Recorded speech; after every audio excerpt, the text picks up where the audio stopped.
اکیم،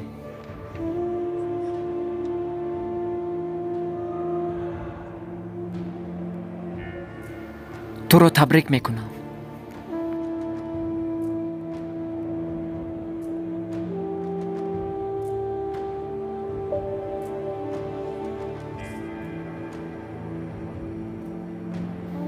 حالا مخلصی که نسبتی تو داشتم آن 1000 مراتب افزود.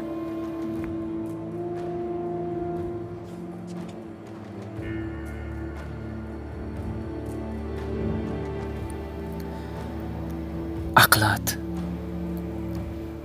قابلیت بازنگریت همه من را به حیرت آورد.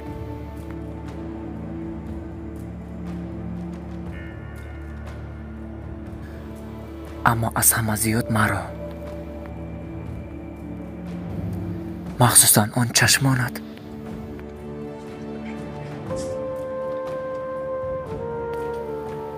روزها باز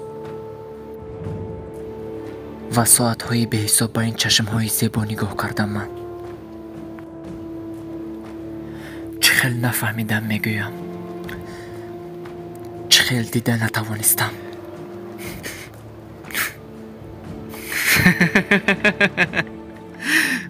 احمقی من این.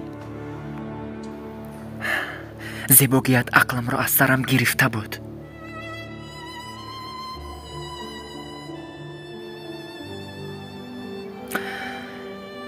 حالا آن که در داخل چقدر سرهای پنهانی داشته ای. میدونی چی؟ بعد از آن قدر چیزی که به من گفتی،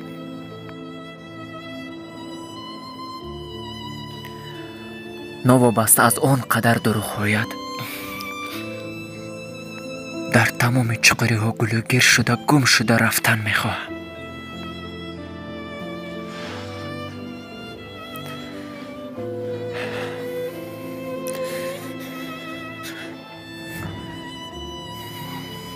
اما کرده نمیتوانم.